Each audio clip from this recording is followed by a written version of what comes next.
نحمده ونصلي على رسوله الكريم اما بعد فاعوذ بالله من الشیطان الرجیم بسم اللہ الرحمن الرحیم رب اشرح لي صدری ويسر لي امری واحلل عقدۃ من لسانی یفقهوا قولی اللهم فقهنا في الدین اللهم انا نسألك علما نافعا وعملا متقبلا ورزقا طیبا۔ جی کیسے ہیں آپ سب لوگ؟ پہلے 3 لیکچر والدین کے بارے میں جو آپ کے گوش و گزار کیے گئے، اس کا فیڈ بیک ضرور دیجیے گا تاکہ مجھے پتہ چلے کہ آپ کو ان لیکچرز سے فرق پڑا اور کیا یہ لیکچر دوسرے لیکچرز کی نسبت ڈیفرنٹ تھے، اور اس کے بعد آپ نے اپنی زندگی میں کیا کیا ایم بنائے اپنے والدین کی اطاعت کے بارے میں۔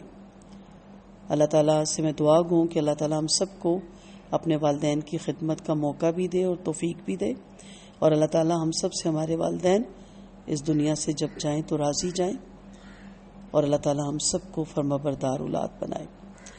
آج لمبی عمر پانے اور دولت مند بننے کا آسان نسخہ آپ سے شیئر کروں گی۔ ہم میں سے ایسا کون ہے جو لمبی عمر پانے کا خواہش مند نہیں؟ سب ہیں۔ کوئی فرد ایسا نہیں جو مرنا چاہتا ہو۔ ہر شخص کی خواہش ہے نا کہ اس دنیا میں کچھ تو لمبی عمر مل جائے، اور اس کے ساتھ یہ بھی خواہش ہوتی ہے کہ محتاجی نہ ہو، رزق میں اضافہ ہو۔ اللہ کے رسول صلی اللہ علیہ وسلم نے ان خواہشات کے اصول کا بڑا آسان فارمولہ بتا دیا۔ نبی کریم صلی اللہ علیہ وسلم کا ارشاد ہے، جس شخص کی خواہش ہو کہ اس کی عمر لمبی ہو اور اس کے رزق میں اضافہ ہو تو اسے چاہیے کہ اپنے والدین کی اطاعت اور فرمانبرداری اور صلہ رحمی کرے۔ آسان نسخہ۔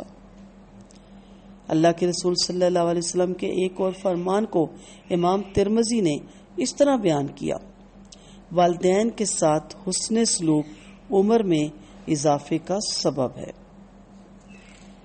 بعض حکماء نے بیان کیا کہ والدین کے ساتھ حسن سلوک اور رشتہ داروں کے ساتھ صلہ رحمی کرنا عمر اور مال میں اضافے کا سبب بنتا ہے، خواہ ایسا کرنے والا گناہگار ہی ہو۔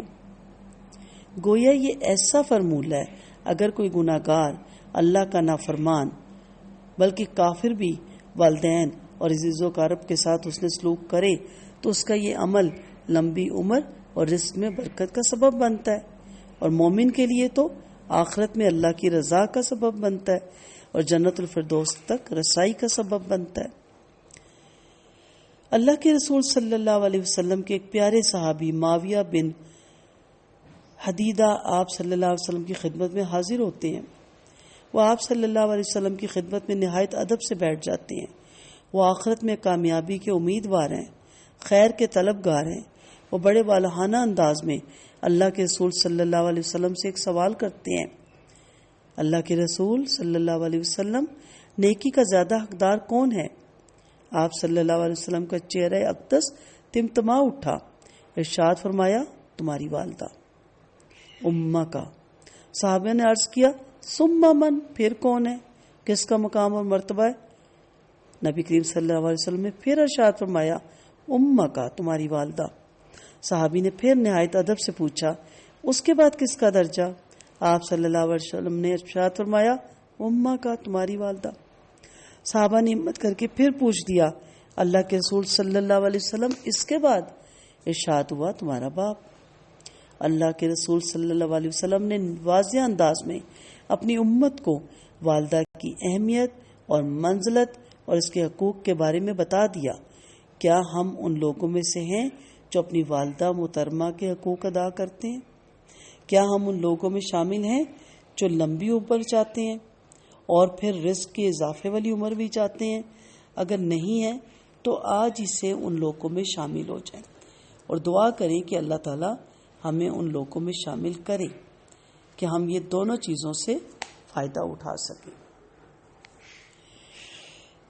والدین کو اگر آپ راضی اور خوش دیکھنا چاہتے ہیں تو ان کے رشتہ داروں اور دوستوں کے ساتھ حسن سلوک کیجیے۔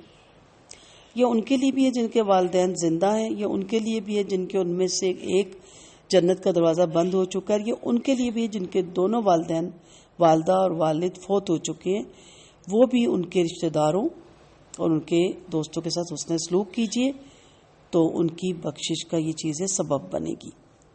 والدین کو بھی اس کا ثواب پہنچے گا اور آپ کی بھی بخشش کا سبب بنے گی. صلہ رحمی اسی کا نام ہے کہ والدہ محترمہ یا والد گرامی کے رشتہ داروں اور عزیز و اقارب کے ساتھ ملاقات کریں اور ملاقات کروائیں بھی، ان کی عزت کریں اور ان کو انوائٹ بھی کریں، ان کو احترام کے خوبصورت القاب سے مخاطب کریں، جیسے چچا جان، خالو جان، ماموں جان، خالہ جان، پھوپھی جان. والد بھی خوش ہوتا ہے کہ میری نیک اولاد ہے اور فخر سے سینہ تان کے چلتا ہے کہ میری اولاد بہت نیک ہے، سر اٹھا کے چلتا ہے اپنے رشتہ داروں کے سامنے. اور والدہ بھی بہت خوش ہوتی ہے کہ دیکھو میری اولاد کتنی اچھی ہے، کتنا آپ کا احترام کرتی ہے. اس لیے یہ بھی ایک چھوٹا سا ٹپس ہے. خالہ خالہ تو ویسے بھی کرنا ہی ہے آپ نے، ان کو عزت دیں اور کبھی کہیں آپ میری ماں جیسی ہیں. اور حدیثوں سے بھی پتہ چلتا ہے کہ خالہ مثل ماں جیسی، چچا مثل باپ جیسا ہے.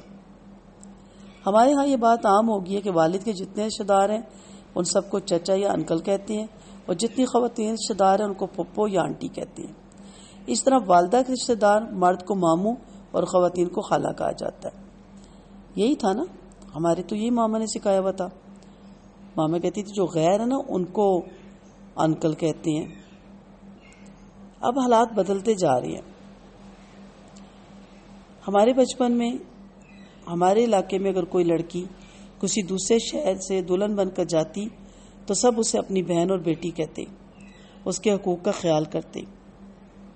اور ہمارا اگر ان کے سسرال میں کوئی فوتگی ہو جاتی تو پورا گاؤں جاتا تھا. اور اگر شہر میں جو ہے، کیونکہ گاؤں سے بھی میری برادری ہے، میں وہاں سے بھی آنا جانا ہے، اور شہر میں بھی تو پورا سیکٹر جاتا تھا کہ جی ہمارے علاقے کی بیٹی ہے، اس کے سسرال میں یہ ہو گیا ہے، کتنی بری بات ہے، ہم نہیں جائیں گے، اس کی کیا عزت ہوگی وہاں پہ. اور اب نیبرز والوں کا نہیں پتا ہوتا کون مر گیا. تو ان چیزوں کا خیال رکھیں. والدین کے جو رشتہ دار ہیں ان کا بھی اور جو والدہ کے رشتہ دار ہیں ان کا بھی. بہرحال صلہ رحمی اسی کا نام ہے کہ والدین کے رشتہ داروں سے محبت، عزت اور تکریم سے پیش آئیے اور ہو سکے تو طوائف سے بھی ان کو نوازیے، تحفے بھی ان کو دیجیے. اگلا ٹپس پہ چلتے ہیں. والدہ کے کمرے میں اگر کوئی الماری ہے یا کوئی صندوق ہے تو اپنے بچوں کے لیے وہاں پہ انہیں ٹافیاں، بسکٹ اور کھلونے وغیرہ رکھ کے دیں. سستے سستے لے دیں، کیونکہ ان کے پوتے پوتیاں، نواسے نواسیاں ان کے ارد گرد منڈلاتی ہیں. تو بڑوں کو بڑی اس وقت گلٹ فیل ہوتا ہے کہ ہم ان کے لیے کچھ نہیں کر سکتے. تو ان کے پاس ٹافیاں، اس طرح کی چیزیں اور کھلونے پڑے ہوتے ہیں تو پھر ایک ایک دیتی ہیں. اپنی والدہ کو ٹوٹے پیسے کروا کے ضرور دیں. مثلا 10 روپے کی گڈی 500 کی کروا کے دے دیں. بہت آپ سفید پوش ہیں تو 200 کی کروا کے دے دیں. ان کے پاس کچھ نہ کچھ رہنا چاہیے. اور امیر ہیں تو پھر تو میں کہتی ہوں ان کو آپ سونے کے تخت پہ بٹھائیں. ایک محاورہ ہے، ورنہ سونے کے تخت بنانے نہیں چاہیے. تو ایسا جب ہوگا نا تو جب بچے ملنے آئیں گے تو وہ ان کو یہ ٹافیاں اور کھلونے دیں گی. اس سے بچوں میں دادی اور نانی کی محبت اور پیار کا رشتہ مضبوط ہوگا. وہ ان کی مزید عزت کرنے لگیں گی. ایسا ہی ہوتا تھا نا بچپن میں، کچھ نہ کچھ مائیں دادیاں لڈو، گڑ، چنے چھپا کے رکھتی تھی. جیسے کوئی بچہ ملنے آیا فوراً مٹھ بھر کے ان کو دے دیتی تھی. آج ہم ان رویوں اور رواجوں کو دوبارہ بحال کریں گے. آج ہمارے پاس زیادہ وسائل ہیں. بسکٹ لے کے دے دیں، چھوٹے چھوٹے پیک ہوتے ہیں 2 بسکٹوں کے. بڑی سستی یہ چیزیں آتی ہیں. جب سودا لیتے ہیں تو یہ بھی لے دیا کریں. آپ کے والدین، اگلے ٹپس پہ چلتے ہیں. آپ کے والدین کسی دوسرے شہر میں سفر کے لیے روانہ ہو رہے ہیں تو کوشش کریں کہ آپ کو ان کی رفاقت حاصل ہو تاکہ آپ ان کی خدمت کر سکیں. مثلا حج پہ جانا ہے تو آپ ان کے ساتھ حج پہ جائیں. کسی شادی پہ جانا ہے کہ مت نکلیے گا میں لے کے جاؤں گا یا لے کے جاؤں گی. راستے میں ان کا خیال کریں. اور اگر آپ پیچھے ہیں سی آف کر کے ان کو روزانہ فون کریں، ان کی خیریت طلب کریں. یہ عمل بھی ان کو بہت خوشی دیتا ہے. جن کے ہاں وہ مقیم ہوتے ہیں نا، بڑے فخر سے بتاتے ہیں کہ ہمارا بیٹا ہمارا کتنا خیال رکھتا ہے، ہم سے کتنی محبت کرتا ہے، دن میں دیکھا ہے کتنی بار ہمیں فون کرتا ہے. یہاں یہ حال ہے کہ کوئی پوچھتا ہی نہیں. تو پھر ماں باپ کہتے ہیں کس لیے پیدا کیا، آج بچوں کو فرصت ہی نہیں.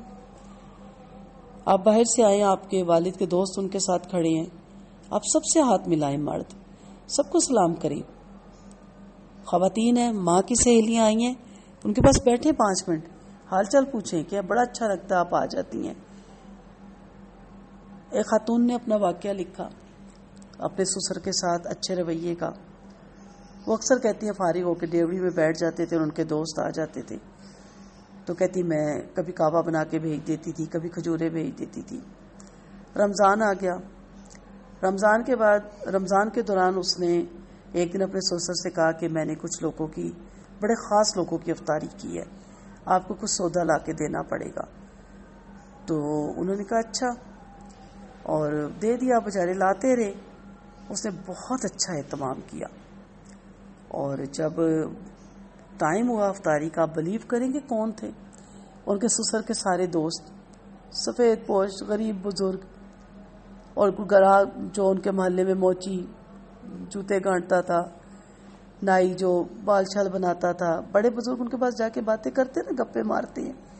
غربت غریبی والے لوگ، وہ حیران ہو گئے کہ آپ نے مجھے بتایا تک نہیں. اس نے کہا آپ کے لیے سرپرائز ہے. آپ سوچیں کہ سسر کے ساتھ کس کس کی دعائیں اس کو لگی ہوں گی. آپ کریں گے ایسے؟ کریں، کرنا چاہیے آپ کو.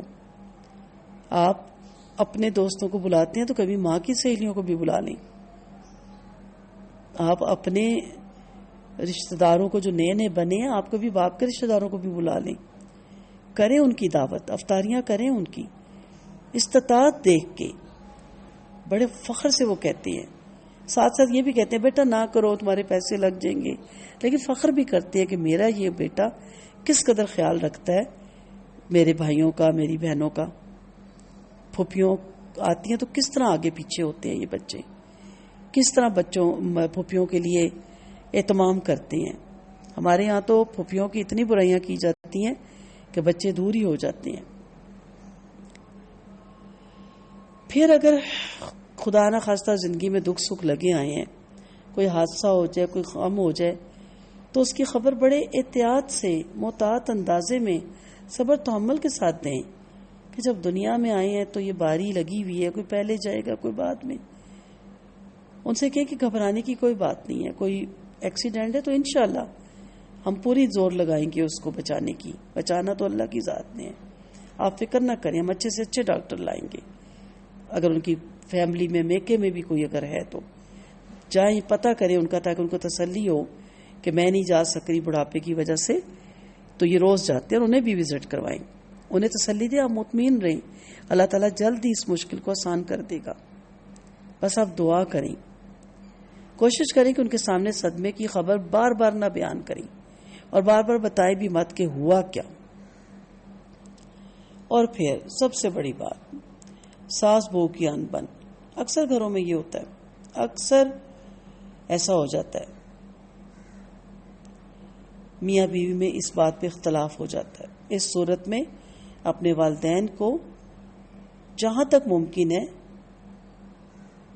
ریلیکس رکھیں، کوشش کریں کہ صلح کروائیں، نہ کہ آپ ایک گروپ کے ساتھ مل جائیں. بھابھی کے ساتھ انبن ہوئی ہے تو پازیٹیو باتیں کریں کہ امی آپ ہی بیاہ کے لائے ہیں اتنی چاہ سے، اور اب آپ ایسے کر رہی ہیں تو کیا ہے، ہم بھی تو کرتے تھے نا، ہم سے بھی تو غلطیاں ہوتی تھی نا، ہم سے تو آپ ناراض نہیں ہوتی تھی، اس سے کیوں ہو جاتی ہیں. بھابھی کو بھی کہیں ماں کہتی تھی نا آپ کو بہت کچھ، ماں کی بات بری نہیں لگتی تھی، ان کی کیوں بری لگتی ہے. ریلیکس رکھو اپنے آپ کو، بڑی ہو گئی ہیں وہ، عمر کے حصے میں وہ کبھی ناراض ہوں گی کبھی راضی. پلیز اس کو ایشو نہ بنائیں، مزید کان نہ بھریں کہ ہم تو پہلے ہی دیکھ رہے تھے، ہم آپ کو کچھ کہتے نہیں تھے، یہ تو ہے ہی ایسی ہیں، آپ ہی نے سر پہ چڑھایا ہوا. اوائڈ کریں، ٹھیک ہے. اور آپس میں بھی انبن ہو جائے تو ماں کو نہ بتائیں، کیونکہ آپ ذرا سا بھی پریشان ہوتے ہیں نا تو آپ سے کہیں زیادہ پریشان ہو جاتی ہیں. کوشش کریں کہ اپنی پریشانیاں ان کو نہ بتائیں، خاص طور پہ اپنی ازواجی زندگی کے اختلافات اور رنجشیں اس کا علم والدین کو نہ ہونے دیں، اسے خود ہی حل کریں. اور پھر دیکھیں اکثر لڑائی ہوتی ہے اور شام تک صلح بھی ہو جاتی ہے. تھک ماں باپ کو فون نہ کر دیا کریں، ماں باپ کو پریشان نہ ہونے دیا کریں. پھر اپنی والدہ کے سامنے، والدین کے سامنے ان لوگوں کی تعریفیں نہ صرف کریں جن سے ان کا کوئی تعلق نہیں، غیر ضروری تعریفیں نہ کیا کریں، ان کی کریں جن سے ان کا تعلق ہے، وہ خوش ہوتی ہیں کہ دیکھیں آپ کے پوتے نے کتنے اچھے نمبر لیے. والدہ کو غیر ضروری باتیں بتانے کی بالکل ضرورت نہیں ہے، ٹھیک ہے، جس سے ان کا کوئی تعلق نہیں، جو ان کو دکھ دیتی ہیں یا جو ان کو اذیت دیتی ہیں. اس لیے کوشش کریں کہ آپ اپنی والدہ سے وہی باتیں کریں جس سے ان کو سکون ملے. کوشش کریں والدہ اور اہلیہ دونوں کے حقوق ادا کریں، ان کے درمیان محبت، پیار، الفت اور احترام کا رشتہ قائم رہے، اور دونوں کو مناسب وقت دیں. والدہ کو یہ احساس نہ ہونے دیں کہ بیٹے کی شادی کے بعد ان کا حق گھٹ گیا یا اس میں کوئی شریک ہو گیا. بہن بھائیوں کے ساتھ تعلقات بہت اچھے رکھیں. اگر کبھی آپ اور آپ کے بہن بھائیوں میں اختلاف ہو جائے تو اسے اپنی والدہ کے سامنے نیگیٹو طور پہ پیش نہ کریں، اور ہمیشہ بہن بھائیوں کے ساتھ بنا کے رکھیں، کیونکہ ماں اپنے بچوں کو سب کو اکٹھا دیکھنا چاہتی ہے. اگر والدین دینی تعلیم میں کچھ کم ہیں یا دینی تعلیم زیادہ نہیں تو آپ پر ذمہ داری ایک اور بڑھ جاتی ہے. حکمت کے ساتھ، سوچ سمجھ کے ساتھ، سمجھداری کے ساتھ ان سے پیش آئیں، خوش اسلوبی سے ان کی خدمت جاری رکھیں، اور ان کو یہ احساس نہ ہونے دیں کہ ان کو تو کچھ بھی معلوم نہیں. آپ کو ان کی علمی کمی بڑی احتیاط اور احترام سے پوری کرنی چاہیے. کبھی ان کی خدمت میں صحیح دینی معلومات کی کوئی عمدہ کتاب پیش کریں. ان پڑھ ہیں تو آڈیو سنائیں عالم کی کہ اس کو سنا کریں، یہ بہت اچھا مقرر ہے. دینی مجالس میں لے جایا کریں، انہیں لے جانے کی سہولت دیں انہیں، تاکہ وہ کہیں خدا نخواستہ بے دینی سے یا شرک میں یا بدعت میں اس دنیا سے نہ چلے جائیں. علمی محفلوں میں بیٹھے تو وہ سوچیں کہ اچھا ہم نے تو ساری زندگی یہ سنا تھا. انہیں بتائیں کہ قرآن کیا کہتا ہے، حدیثیں کیا کہتی ہیں. سفر میں ان کے غلام بن کے رہیں، ان کی خدمت کریں، قدم قدم پہ ان کی رہنمائی کریں. اپنے گفتگو اور اپنی عمل سے ثابت کریں کہ آپ ان کے حقیقی فرمانبردار بیٹے ہیں، اور اس عظیم موقع کو اپنے لیے غنیمت جانیں، اپنی نیکیوں میں اضافہ کریں. شاپنگ پہ لے کے جائیں نا والدین کو یا والدہ کو، بیٹیوں کے لیے بھی اور بیٹے کے لیے بھی، ان کی لینگویج میں بات کریں. انسلٹ کیوں فیل کرتے ہیں؟ انہیں قیمتیں نہیں پتہ ہوتا. پنجابی میں بتائیں، اردو میں بتائیں، پشتو ہے، پٹھان ہے، آپ پشتو میں بتائیں. اسے کہ کھولو بھائی ساری چیزیں میری والدہ کے سامنے رکھو، جو انہیں پسند ہے گی وہ لیں گی. یہ نہیں کہ باپ کے لیے ہم سب کچھ کھلوائیں. میں اپنی والدہ کو لے کے جاتی ہوں، جب انہوں نے جوتے خریدنے ہوتے ہیں میں انہیں بٹھا دیتی ہوں اور دکاندار سے کہتی ہوں سافٹ نکالیں، گڈ لکنگ بھی ہوں، سافٹ بھی ہوں، اور میری والدہ کا پاؤں بھی نہ دکھے. پھر وہ اتنے الرٹ ہو جاتے ہیں، وہ سمجھ جاتے ہیں. میں کہتی ہوں آرام سے پہنیں، اب چلیں، چل کے دیکھیں، دکھ رہا ہے اتار دیں. نہیں چاہیے ایسا، پوری چاہے گھنٹہ لگ جائے. میں کہتی ہوں دوسرا نکالیں، دوسرا نکالیں. جب وہ ریلیکس ہوں، وہ اس پہ مطمئن ہو، میں کہتی ہوں ہاں اب یہ دے دیں. یہ بتانا اس لیے ضروری سمجھا کہ اس پہ عمل کرتی ہوں میں، اور آپ کو بھی اسی لیے بتا رہی ہوں کہ آپ عمل کریں. یہ نہیں کہ ٹائم نہیں ہے اتنا، اب بین بھی لیں، آپ کی تو چوائس ہی نہیں ختم ہوتی. ان چیزوں سے بچیں، ٹھیک ہے. انسان کی فطرت ہے کہ وہ کبھی بوڑھا ہونا یا کہلانا پسند نہیں کرتا، مرد ہو یا عورت. وہ اپنے بارے میں اچھے کلمات، اچھے القاب سننا پسند کرتا ہے. والدین کے لیے آپ ہمیشہ اس قسم کے کلمات ادا کریں. ماشاءاللہ ابھی تو آپ بہت جوان ہیں. آپ سے کس نے کہہ دیا آپ بوڑھے ہو گئے؟ آپ کا تو چہرہ ابھی بھی ہم سے بہتر لگتا ہے، آپ کی صحت تو ابھی بھی ہم سے بہتر ہے. آپ کی آواز سن کے تو لگتا نہیں کہ آپ کی صحت بالکل خراب ہے، آپ تو ٹھیک ہیں. اس قسم کے حوصلے افزا جملے بڑے، بوڑھوں اور بیماروں کو بھی تندرست اور توانا کر دیتے ہیں. وآخر دعوانا ان الحمد للہ رب العالمین. سبحانک اللہم و بحمدک نشہد ان لا الہ الا انت نستغفرک و نتوب الیک. دعاؤں کی طالب رخسانہ اعجاز.